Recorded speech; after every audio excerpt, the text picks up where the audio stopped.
사람은 어떤 마음을 품느냐에 따라서 그 품은 것으로 인해서 그 사람의 인격이나 성품이 나타나게 된 것을 보게 됩니다. 악한 마음을 품으면 그 성품이 악하게 나오고요, 또 선한 마음을 품으면 선한 성품이 나오게 되고 선한 행동이 나오게 되는 것을 보게 됩니다. 그래서 사도 바울은 오늘 본문에 그리스도인으로서 하나님께 영광이 되고 또 세상 속에서 선한 영향력을 미치기 위해서는 마음을 같이하고 사랑으로 하나가 되고 오직 예수 그리스도의 마음을 품고 갈 때만이 그러한 성품으로 하나님의 선한 영향을 미칠 수가 있다고 말하고 있습니다. 이런 하나님의 은혜가 저와 여러분에게도 넘쳐나기를 주님의 이름으로 축원합니다. 자, 그러면 우리는 예수의 어떤 마음을 품어야 될까요? 첫째로 낮아짐의 겸손으로 섬기는 마음을 품어야 합니다. 여러분 믿으시면 아멘. 오늘 본문 빌립보서 2장 5절 7절인데요 다 같이 합독합니다. 시작. 너희 안에 이 마음을 품으라. 곧 그리스도 예수의 마음이니 그는 근본 하나님의 본체시나 하나님과 동등됨을 취할 것으로 여기지 아니하시고 오히려 자기를 비워 종의 형체를 가지사 사람들과 같이 되셨고. 아멘입니다. 오늘 본문에 예수님을 겸손과 섬김의 종으로 소개를 하고 있어요. 예수님은 하나님의 본체이시지만은 아버지 하나님과 동등된 레벨에 두지 아니하시고 오히려 종이 되어 사람의 모양으로 나타나셔서 십자가의 죽으심으로 인류의 구원을 이루셨다라고 말씀하고 있습니다. 이에 대해서 예수님은 마태복음 20장 28절에 다 같이 시작. 인자가 온 것은 섬김을 받으려 함이 아니라 도리어 섬기려 하고 자기의 목숨을 많은 사람의 대성물로 주려 함이니라고 말씀하셨어요. 여러분 믿으시면 아멘. 이 땅에 오셔서 많은 사람들에게 칭송을 받으러 온 것이 아니라 오히려 종이 되어 죽으심으로 많은 사람들을 구원하기 위하여 섬김의 종으로 오셨음을 정확하게 말씀하고 있습니다.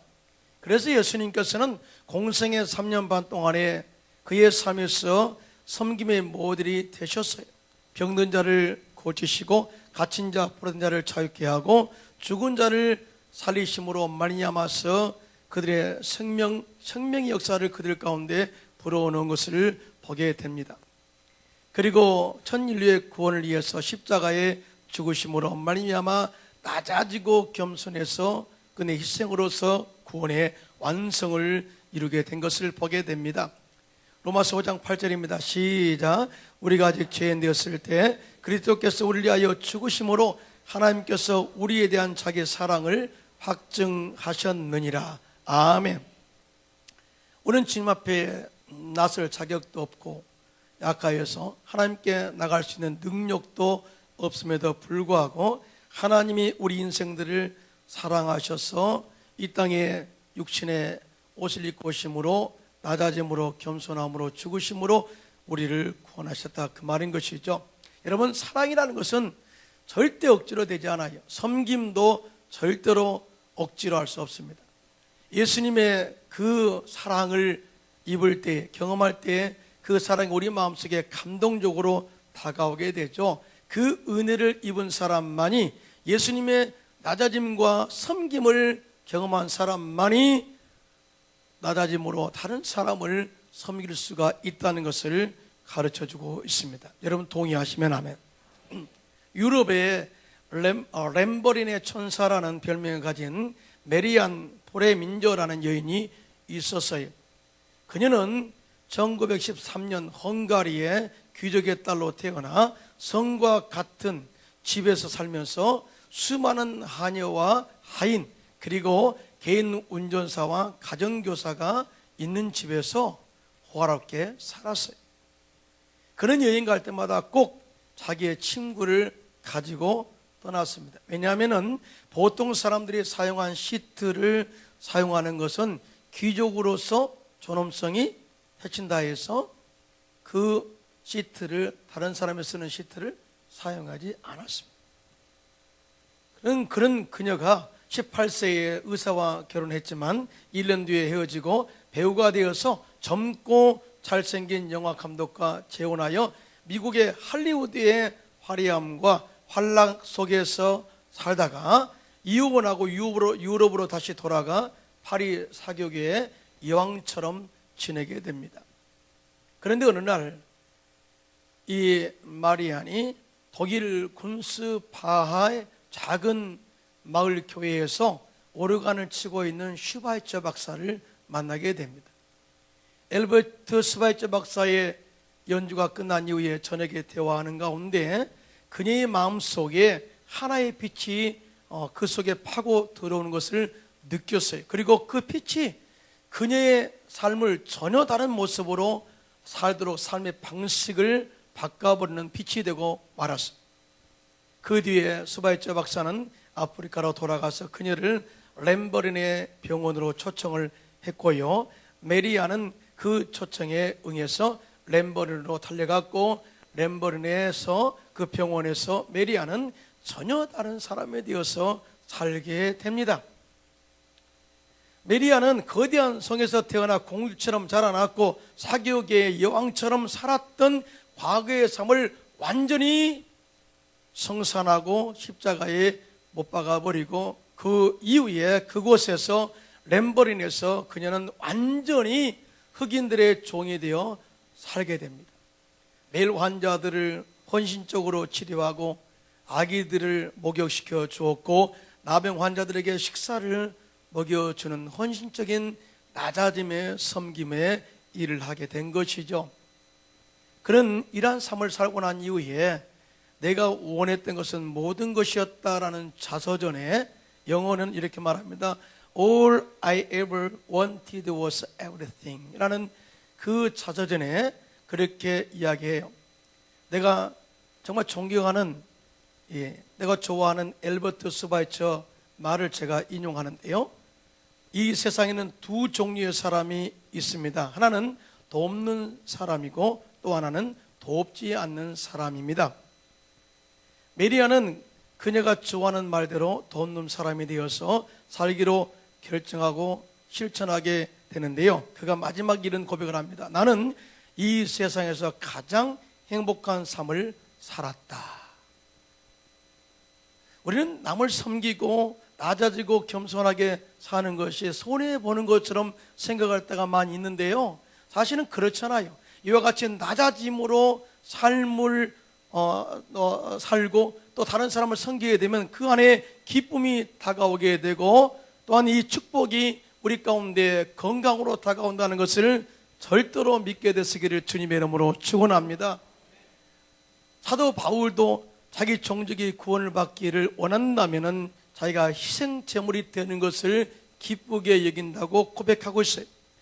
빌립보서 2장 17절입니다. 다 같이 시작. 만일 너희의 믿음의 제물과 섬김 위에 내가 나를 전제로 드릴지라도 나는 기뻐하고 너희 무리와 함께 기뻐하리니 라고 고백하고 있습니다. 사랑하는 성도 여러분, 예수님의 제자가 되기를 원하시면 아멘. 크게 하면 아멘 합시다.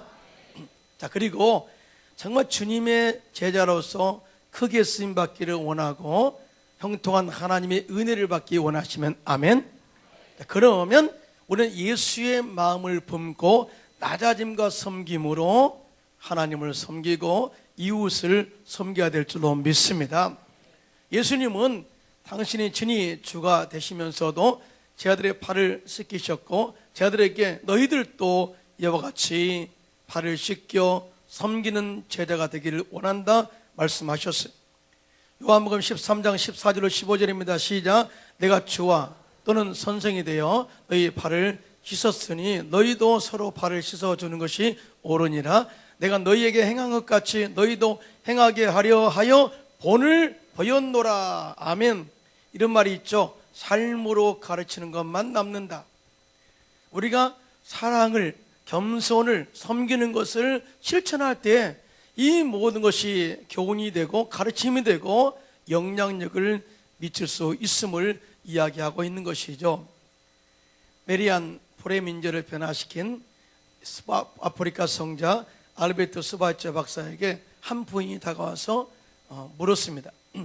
당신은 위대한 학자이고 천재적인 음악가이고 또 훌륭한 의사인데 당신 같은 사람이 어떻게 이렇게 오지에 오셔서 생명을 바쳐 일하십니까? 이때 슈바이처 박사는 다음과 같이 말했습니다. 저는 말로 사람을 감동시킬 만한 재주가 없습니다. 말로 사랑을 아무리 열심히 설명해도 그것을 이해하는 사람이 거의 없었어요. 그래서 행동으로 사랑을 설명하는 것뿐입니다. 저는 사랑을 베풀면서 건강도 얻고 행복을 선물로 받았습니다 라고 고백했어요.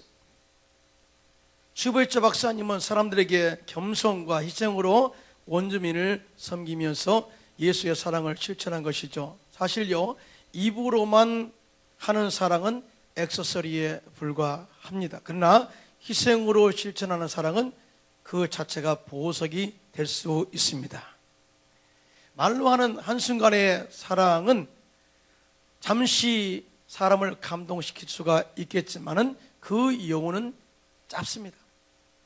그러나 사랑을 실천으로 섬기는 그 사랑은 오랫동안 그 사람의 마음을 감동시키고 그 영혼이 오래 가고 영원히 갈 수 있는 것이죠. 이와 같이 이웃을 예수님의 마음을 품고 사랑하고 섬기면 건강도 얻게 되고 행복하게 되고 우리의 삶을 풍성하게 하신다는 것을 절대 믿으시고 낮아짐으로 겸손함으로 하나님을 섬기고 이웃을 섬김으로 하나님을 기쁘시게 하고 이웃을 새롭게 세워 활력 있는 삶을 살게 되시기를 주님의 이름으로 축원합니다. 둘째로 예수님의 마음은 어떤 마음이냐? 희생적인 사랑으로 섬기는 마음을 품어야 한다라고 가르치고 있습니다. 여러분 동의하시면 아멘. 오늘 보면 빌립보서 2장 8절입니다. 다 같이 한번 합독합니다. 시작. 사람의 모양으로 나타나사 자기를 낮추시고 죽기까지 복종하셨으니 곧 십자가에 죽으심이라. 아멘. 예수님이 땅에 사람의 모양으로 오신 이유는 딱 하나입니다. 전 인류를 구원하시기 위해서 마귀의 종으로부터 우리를 구원하기 위해서 또한 죄와 저지로부터 우리를 성량하시기 위해서 영생 천국을 주시기 위해서 오셨어요. 그런데 인류 조상 아담과 하와가 뱀의 간교에 빠져서 선악과를 따먹고 죄를 범하고 나자 그 속에 영이 죽어버리고 하나님과의 교통이 단절되어 버렸습니다. 저주가 다가오고 인생들의 행복을 다 빼앗아 가버렸습니다. 아담과 하와가 죄를 짓고 난 이후에 하나님이 너무 두려운 거예요. 그래서 무화과 나무 밑에 숨어서 하나님의 낯을 피하였습니다. 그런데 하나님이 아담을 찾으세요. 아담아, 네가 어디 있느냐? 예, 내가 죄를 지어서 하나님이 두려워 숨었습니다. 그런데 하나님은 아담과 하와를 불러다가 짐승을 잡아서 가죽으로 옷을 입히십니다. 물론 이들의 죄는 간과하지 않으셨죠. 그래서 아담과 하와에게 죄를 물으셔서 징계하셨는데 사람은 죽어서 흙으로 돌아가게 되고 여자는 산고의 고통을 통해서 아이를 낳게 될 것이고 뱀은 저주를 받아 평생에 기어다니게 되고 흙을 먹고 사는 그러한 하나의 동물로 징계를 받게 된 것입니다. 그런데요, 이런 징계를 보면서 우리는 또 다른 하나님의 놀라운 계획을 보게 돼요. 아담과 하와를 저주하시면서도 그 가운데 여자의 후손에서 뱀의 머리를 밟을 자를 보내시겠다고 약속의 말씀을 선포하는데, 즉 메시아, 앞으로 그리스도가 이 땅에 오셔서 인류를 구원하게 될 것을 선포하신 거죠. 뭡니까? 하나님은 죄는 미워하시되 인간들을 사랑하신 하나님의 긍휼과 자비를 이야기하고 있는 것을 보게 됩니다. 나는 절대 나의 형상을 따라 지음받은 인간들을 버리지 아니하시고 다시 그들을 구원하시기로 작정했어.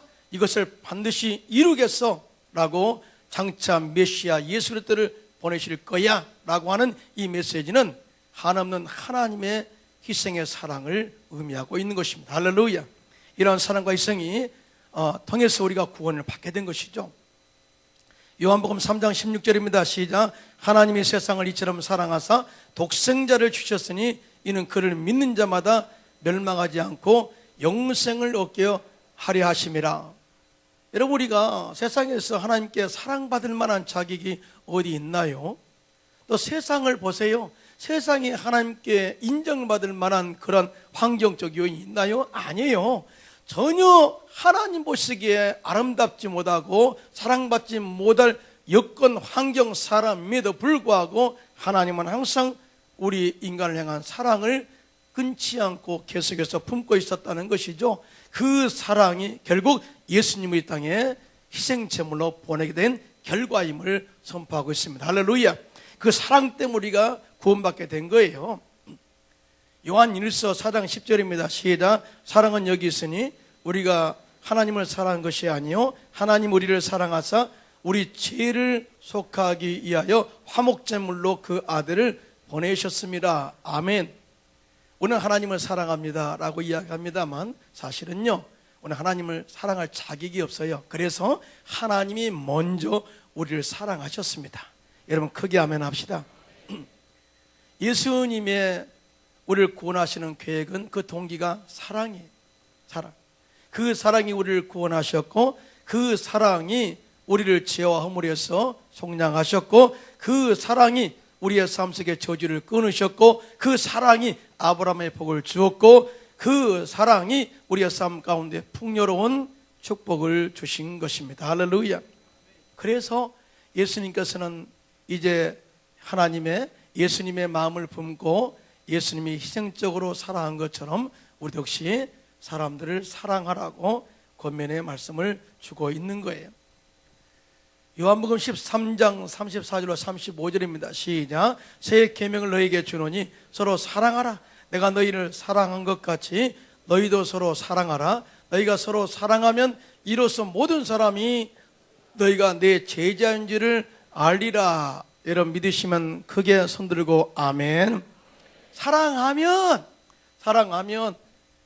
예수님의 제자가 된 것을 인정하겠다. 또 많은 사람들도 우리가 서로 사랑한 것을 보면 저분들은 예수님의 제자구나 라고 인정한다는 거예요. 근데요, 진짜 헌신적인 사랑은 사람을 완전히 변화시켜버려요.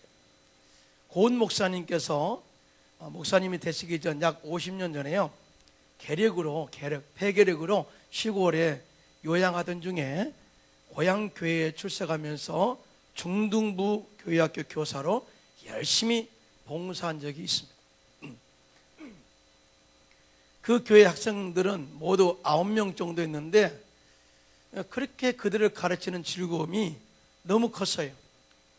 신앙에 눈뜨며 따라오는 어린 제자들을 바라볼 때 기특하고 또 너무 고마워서 그때 그에게 했던 문학적인 자질을 총동원하고 신앙과 사랑과 비전을 그들에게 전하면서 피토하듯이 사랑으로 쏟아부어 가르쳤다라고 이야기합니다. 그 예수님의 사랑의 가르침을 받고 또 선생님의 사랑의 가르침을 받고 이제 그들이 고등학교로 도시로 나가 진학하고 또 그곳에서 열심히 공부하는 가운데 그들이 선생님의 폐계력 치료비로 돈을 보내온 거예요. 그 돈이 상당히 많은 액수였다고 합니다. 1년 동안 병원 치료비와 약값을 쓰기에도 충분한 큰 액수였다고 그렇게 이야기를 해요. 근데 그 돈이 무슨 돈이냐? 부모님으로부터 수학여행을 가겠다고 경비를 받은 돈인데 그들이 수학여행을 포기하고 선생님 치료가 우선이다 생각하고 그 경비를 보내버린 거예요. 선생님이 그걸 알고 가슴이 미어졌어요. 터질 것 같은 감격을 받게 됩니다. 그러면서 당장 답장을 쓰게 돼요. 선생님은 너희들이 보낸 돈이 아니라 그 갸륵한 사랑으로 오늘 이미 고침을 받았단다. 그 사랑은 받을 수 있어도 돈은 받을 수 없다. 안 된다. 서둘러서 수학여행 다녀와라 하고 돈을 모두 반송해 주었어요.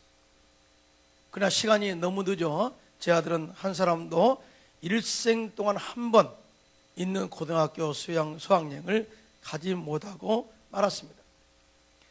목사님은 그 사랑으로 치료가 되어서 오늘까지 건강하게 살 수 있었고 하나님의 그 복음 사역을 매진할 수 있었다고 이야기합니다. 물론 그 자녀들을 하나님께서 크게 들어 사용하셨죠.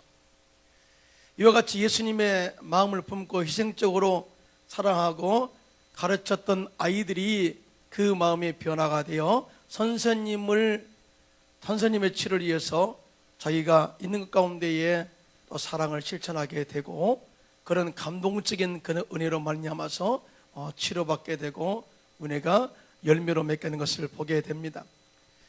저는 이렇게 도전합니다. 우리가 어떻게 손해보고 희생하면 굉장히 내가 미친 것처럼 보이지만은 그렇지 않아요. 여러분이 희생해서 섬기고 사랑하면 여러분 자녀도 변화되게 되고요.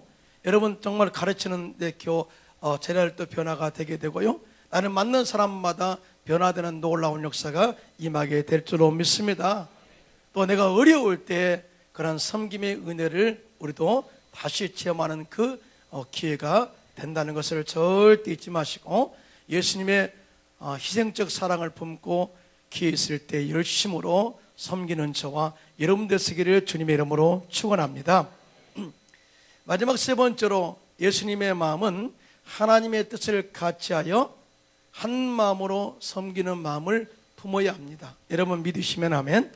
오늘 본문에 예수님의 마음을 품으라 이렇게 말씀하시기 전에 빌립보서 2장 2절에 다 같이 시작. 마음을 같이하여 같은 사랑을 가지고 뜻을 합하여 한 마음을 품어라고 이 말씀을 하고 있는데 네 번이나 한 마음 또 뜻을 합하여 한 마음 네 번이나 강조하고 있는 것을 보게 됩니다.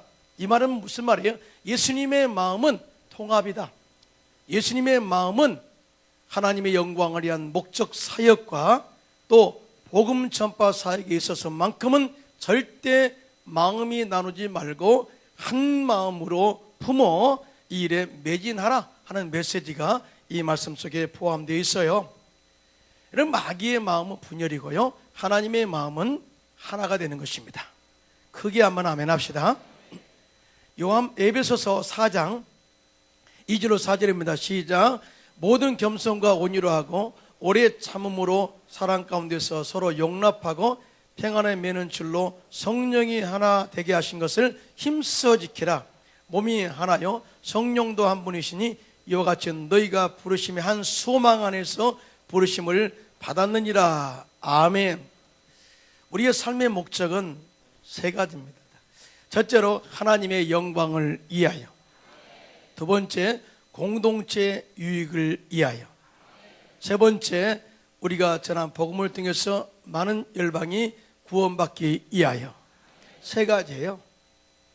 우리가 주님의 제자로서 살아야 할 목적이 세 가지인데요, 이 세 가지를 이루기 위해서는 절대 마음이 분열되지 말고 예수님의 마음을 품고 한 성령 안에서 한 목적을 향해서 달려가라 라고 말씀을 하고 있어요. 이에 따른 열매가 반드시 있음을 이야기하고 있는 것이죠. 에비슨 선교사님은 한국에 세워진 최초 서양 의학 기관인 제중원의 4대 원장을 맡은 사람입니다. 선교사로 오신 분이죠.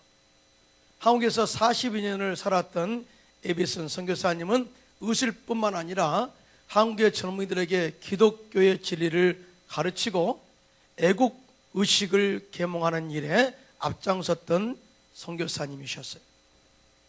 병원에서는 의술을 가르치고 대학에서는 지식을 가르치고 거리에서는 복음을 전했던 에비슨 선교사님, 이 덕분에 한국에선 신분차별 철폐 운동이 일어나기 시작했다고 하고요, 초대 대통령인 이승만 대통령도 복음을 받아들이게 되었다고 말합니다. 그런데 이 에비슨 선교사님이 이 의료 또 선교뿐만 아니라 더 높이 평가받는 이유가 뭐냐면은 교단과 교파를 초월해서 연합으로 하나님의 나라를 일하는데 마음을 모았던 사람이기 때문에, 또 이렇게 연합운동을 주도했던 사람이기 때문에 더 높이 평가받고 있다고 이야기하고 있습니다. 대한민국 선교 초기에 참 파송된 선교사의 교단이나 교파가 어디냐에 따라서 그 사역에 많은 걸림돌이 되기도 했다고 했습니다. 같은 출신이 아니면 협력을 쉽사리 하지 않았고 심지어 서로 대립하는 경우도 있었다고 해요.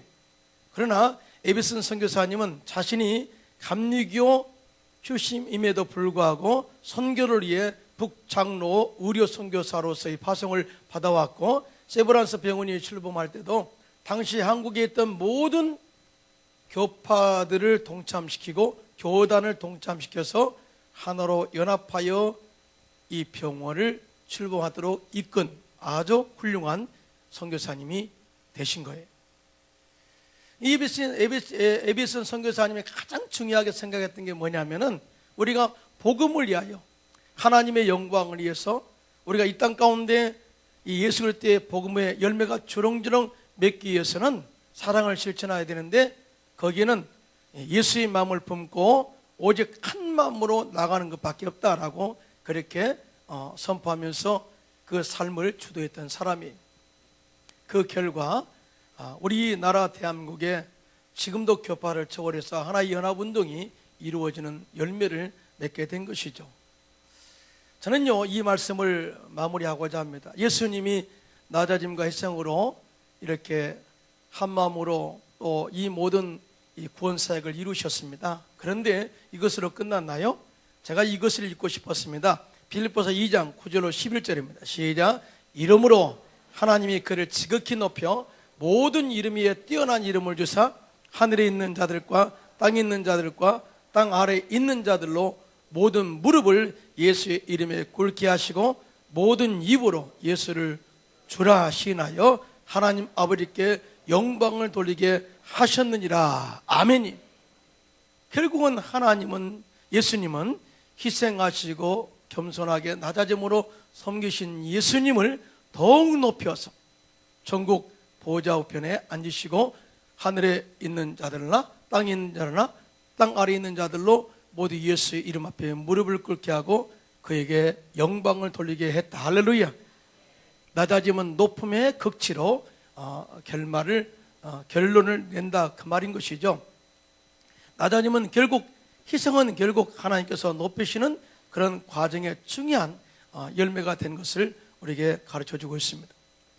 사는 성도 여러분, 우리도 예수님의 마음을 품고 낮아짐으로 섬기면 손해 보는 것처럼 생각하지만 그렇잖아요. 우리가 희생적으로 사랑하면 내가 손해 보는 것처럼 생각하지만 그렇지 않습니다. 오히려 하나님의 때가 되면 우리를 더 높이실 것이고 창대게 할 것이고 복되게 하셔서 더 멋지게 사용한다는 것을 절대 믿으시고 예수님의 마음을 품고 섬겨 승리하는 저와 여러분 되시기를 주님의 이름으로 축원합니다. 축원합니다.